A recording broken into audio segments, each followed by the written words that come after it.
it's just Jeffrey, as always, joining you today, not from the library, but from Dey Mansion, Washington's headquarters in Wayne. I am here with Owen, who, again, as I said earlier, it's not always that I feel underdressed.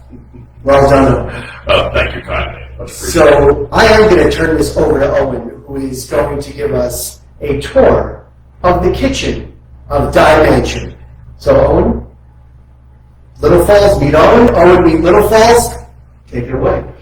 Thank you so much. Welcome everyone. It's a pleasure to have you here today.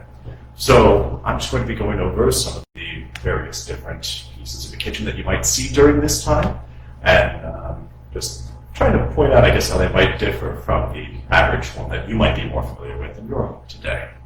So kitchens were a very busy room in a home back then, probably the busiest, in fact. There's going to be quite a lot of activity day in and day out, morning and evening. And because of that, there's going to usually have to be a lot of prep work that occurs for the meals and liquids, coffees, and things of that sort that are being made. As you can see here, we have a simple table that's set up with a bunch of fruits and vegetables that are seen. However, during this time, the kitchen itself is going to have multiple tables. It's going to be rather crowded, and they are all going to be used for the preparation of the various meals that are going to be consumed throughout the course of the day. Now, kitchens could also be a bit of a dangerous place, unfortunately. Due to the fact that there is a fire that is burning constantly throughout the course of the day, and the building itself is usually constructed of wood, they had a tendency to potentially catch fire and even burn down. In fact, the kitchen that you see here is a replica of the original, which did immolate in the early 1800s. It is, however, built on the original foundation of where the kitchen stood. But there are a few details that are slightly, I guess, off. So, for example, the door that you see here would have led out into the garden and then into the home again. There is still a breezeway here that connects the buildings, which would not have been around back then. The breezeway was constructed for the convenience of the general public. Back then, if the kitchen is to catch fire, of course, you do not want the fire spread to the rest of your home, so this would have been a completely separate structure as a result. Now, the ceiling as well would be much lower than it currently is, mainly to give the cooks a place to sleep atop the kitchen in a little loft space, which is certainly going to be mighty warm in the wintertime, but it's going to be, fortunately, somewhat inhospitable during the summer. And on top of that, the fireplace over here against the far wall would have been 2 or even 3 times as big as it currently stands. The Dey family was a Dutch family, after all, and Dutch fireplaces have a tendency to be quite large. I myself have encountered a few in other historic structures that are akin to garage doors in terms of their height and width. Now, there are, again, some other artifacts in here that are from the time period. In fact, most of which you see, aside from the structure itself, is 18th or early 19th century. So over here we have a cabinet that is filled with the family's pewter collection. Were you a well-to-do family during this time, such as the Dey family, who were quite wealthy, you would have a cabinet similar to this that would hold your pewter, which would only really be used during larger gatherings for family and friends, so dinner parties, dances, and other gatherings of that nature. Pewter itself is an alloy, which is still around today. However, at the time, it was really only used by wealthy individuals, and it was, unfortunately, toxic. Pewter contains lead, at least in the 18th century. So because of that, if it were to be turned into a plate or some other manner of receptacle, and you were drinking or consuming an acidic beverage or food like coffee or tomatoes, it could draw the lead out of the plate or vessel, and it would unfortunately potentially give you lead poisoning. Now, in today's day and age, we have since learned from this, and you can still purchase pewter today. However, the lead has been replaced with a different soft metal.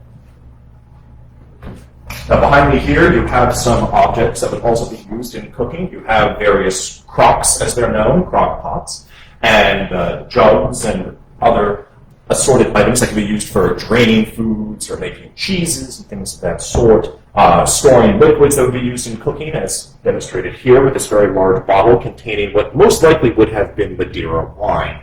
Madeira is a very popular wine at this point in time in the American Revolution. Many consider it to be the drink of the American Revolution. It is a dessert wine hailing from the island of Madeira, off of Portugal, and it was incredibly popular. It was incredibly flavorful, very sweet, enjoyed by colonists all across the 13 colonies, and it was used in cooking, aside from just being drunk, as one would.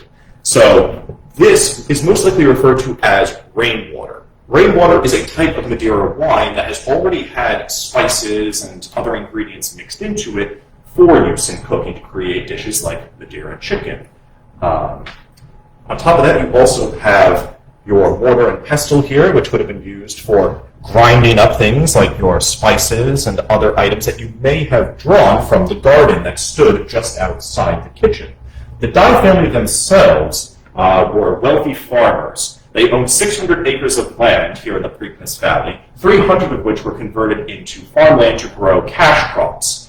However, they would have had a small garden that stood nearby for growing herbs and spices to use in the kitchen for the sole purpose of cooking, and the mortar and pestle is the only way that you can really grind them into a fine powder or even a paste potentially to use for whatever dishes you may be preparing. In the morning, the wife of the family, Hester Dey, would more likely than not have given the cooks a menu to be made for the day that they would prepare, and that would occur on a daily or semi-daily basis. Over here, we have, as I pointed out before, the fireplace. Now, like I mentioned previously, the fireplace really should be much larger than it currently is. However, this does still have many of the facets of a fireplace from the time period. So, for example, here, standing in the hearth, you have a crane. The crane is built into the wall, and it can swing, pivot over the fire, and you can also use your hooks and chains, which are adjustable, to suspend kettles, Dutch ovens, skillets, and whatever else you may need in order to prepare your dishes throughout the course of the day. The Dey family, in addition to being wealthy farmers, were also practicing animal husbandry, so they would have had a steady supply of fruits and vegetables as well as a ready supply of meats. Now, this device right here is kind of a peculiar one. It has this half-moon shape to it. This is known as a tin kitchen, and it acts as a reflector oven. So it has a spit that runs directly through the center, and that would act as a rotisserie. Normally, given its close proximity to the flame, you would have a long metal arm you could use to spin it from a distance, and you would take whatever protein you may have, be it a chicken or a large chunk of meat, and you would spear it on the rotisserie, and as you turned it, the half-moon backing would help to absorb the heat being produced by the fire and redirect it back onto the food to cook it faster and more efficiently. These were very popular in the colonies, because not only is it improving your cooking, but it is also made of tin, which is an incredibly cheap metal at this time in history. And so everyone in the colonies, be they rich or poor, could more than likely afford one of these. Now, on top of all of this, we have the brickwork of the oven itself. So, as you are cooking throughout the course of the day, as this fire is burning, this brickwork is going to become incredibly hot. Now, in this time, it's common to not let any space go to waste. Every square inch of a home, for the most part, is going to be used for one purpose or another. Wasted space was not okay at this point in history. So because of that, every square inch really has to be used in some purpose with some function. Over here, you have bread ovens that are built into the wall. Now, these are going to be used simultaneously while you are cooking. You can take lumps of raw dough or pastry and place them in there to bake alongside your cooking. And you can make nice loaves of bread as a result, which of course they are incredibly popular at the time. Bread is ubiquitous throughout most points in history. And it could also serve as a form of microwave in a sense, given that if you were consuming your meal and it got cold for one reason or another, you could place it in the bread oven and heat it back up so that you didn't have to worry about potentially overcooking it were you to place it back over the fire. Now, in addition to bread, like I said, we'd be making pastries. They were also popular at the time as well, pies and cakes, things of that sort. Usually only served on rare occasions, but nonetheless still very popular. In order to do so, you would obviously need things like flour and sugar. And sugar at the time was a bit different than we have today. Nowadays, I would assume most folks are just going to use granulated sugar. However, that was really not readily available at the time, and sugar really came in this type of packaging, which is rather peculiar looking, and this is a sugar loaf. Sugar loaves came in a variety of sizes, and they are essentially just large solidified cones of sugar.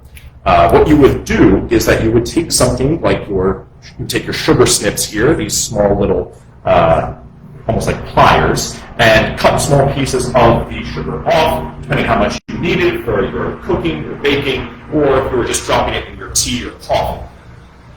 You can still find sugar loaves today, though they are far more rare given the advent of granulated sugar just being more convenient. Now, in addition, over here, we have, standing above the fireplace itself, an 1808 Springfield musket. This is a copy of the French Charleville. The Charleville was a very popular weapon used by Continental Army soldiers, such as myself, during the American Revolution. The Charleville was imported from France, given that they were our greatest ally during this war. And due to the well-known nature of the musket and how popular it was among troops, by the time that we established Springfield Armory here in America, we decided that we would copy the design of the Charleville, since soldiers were so familiar with it, they were used to using it, and just like today, it's one of those things where you really don't want to have to reinvent something if it continues to serve its purpose and it does that job well. It also could double, in a sense, as a takeout menu of sorts. So if you wanted to go out to eat, you could just grab your musket and go outside and hunt, if you so chose. Now, normally you would not have your musket in your kitchen, given the fact that it operates with black powder, and that is a highly volatile substance which, when exposed to extreme heat, will cause it to detonate. So you would most likely have a musket in another room in your house. Now, as far as hunting is concerned, they did stand on 600 acres of land here, 300 of which were still wilderness, and the 300 other acres were farmland. Now, because of that, there were an abundance of animals to hunt, specifically deer. In fact, according to one Native American dialect, there was a rough translation that the word Preakness stands for young buck, which is in reference to the deer in the area. In fact, I believe there may be more deer nowadays than there were back then, given the fact that the predators that would have preyed upon them are far more scarce in today's day and age. Now, on top of all of these different items, there is one that I always do like to ask the general public about, and that is this small device down here. It's a rather peculiar one, and it doesn't look like it would serve much of any purpose, at least not one that's readily apparent, maybe to some of you perhaps. But this is actually an 18th century toaster. So what you would do is you would take your slices of bread, which were normally cut thicker back then than they are today. They would be considered Texas toast by today's standards. And they would be placed in these two slots, and you would press it or hold it against the fire. And the sides would get golden brown. In fact, these have these rather fanciful designs, these little heart shapes that would be burned into the bread itself to give it a fun design, which was very luxurious for the time, opulent even. And once one side was ready, you would simply give this a kick with your foot and spin it to the other side and get it nice and golden brown there. Now, like I said, you're really not going to see many of these in country, given the fact that they are a luxury item, incredibly so. These items are something that are really only going to be held by very wealthy families like the Dyes. most families at this point in time instead would be using something similar to this roasting fork you see here hanging amongst the other utensils to use in cooking, and you would spear the bread onto the fork and then hold it onto the fire to get it nice and golden brown, the way you would with a marshmallow or you to make s'mores. Now, the kitchen itself, like I said, this did burn down once upon a time, and it was constructed, as it is now, with nails. Most folks probably don't think of nails as far as luxury goods are concerned, but at the time, they most certainly were. Nails had to be made individually, one by a blacksmith, which was a very difficult process, and as a result, they commanded a decent price, especially compared to today's standards. That's also why you really weren't going to see toasters, because they, again, had to be commissioned by a blacksmith, and each part had to be individually hand-forged.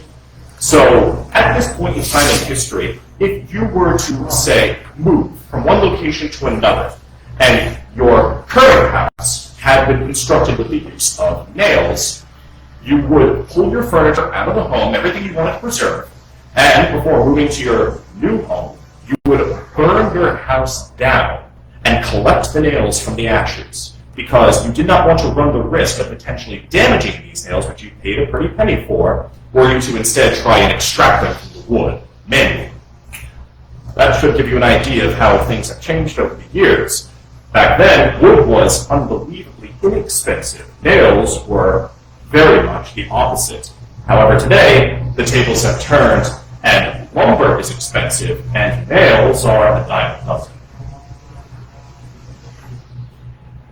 Now, I believe that may wrap up most of the items that we have here in the kitchen. There is, however, one fun little device that I always wish that we could put on display. We sadly do not have it, or we don't have the means to transport it out of its current location. In the attic of the mansion, we have a dog-powered butter churn. Now, I know people might be thinking, how on earth do you power a butter churn with a dog? And that's a very good question.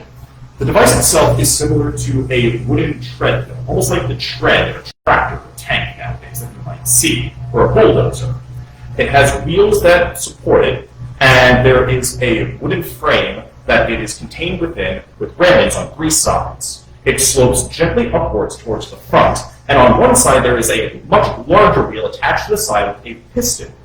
What you would do is you would place a large animal, like a dog or sheep or a goat, on the treadmill, and it would walk in place through some form of motivation.